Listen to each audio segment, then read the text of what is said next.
আসসালামু আলাইকুম। প্রিয় শিক্ষার্থী বন্ধুরা, যে যেখানে আছো সবাই ভালো থাকো, সুস্থ থাকো। আসসালামু আলাইকুম। আজকে আমরা প্রেজেন্ট ইনডিফিনিট টেন্স সম্পর্কে জানব। আমরা জানি কোনো ক্রিয়ার শেষে 29 আকার বাকার বে তকারতে সর এসেছে যদি না থাকে তখন বুঝতে হবে প্রেজেন্ট ইনডিফিনিট টেন্স।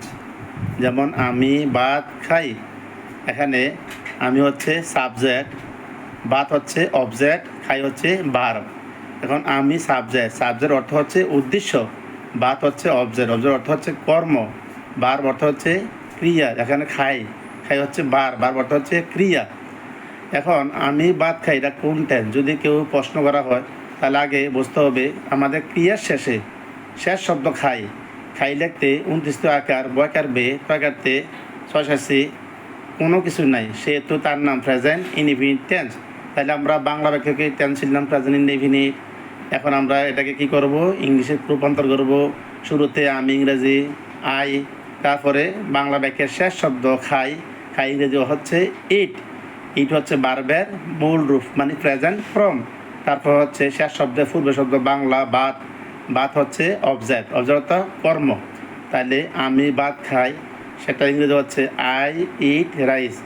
আমরা জানি সাবজেক্টের পরে একটি মাত্র ভার্ব যাহা মূলরূপে।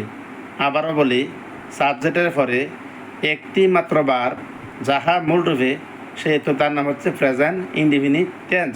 যেমন তোমাদের সুবিধার্থে আমি ভার্বের 3টি রূপ বললাম। প্রেজেন্ট ফ্রম ফার্স্ট পার্টিসিপল, যেমন ইট ভার্বের মূল রূপ প্রেজেন্ট ফ্রম, এট ভার্বের ফার্স্ট ফর্ম, ইটেন ভার্বের ফার্স্ট পার্টিসিপল। এখন আমরা দেখব সাবজেক্টের পরে ভার্বের কোন রূপ পেয়ে গেলাম? ভার্বের মূল রূপ ইট। তাহলে সাবজেক্ট সহজ ভাষা বলতে পারি, সাবজেক্টের পরে একটি মাত্র ভার্ব যাহা মূল রূপে, তার নাম প্রেজেন্ট ইনডিফিনিট টেন্স।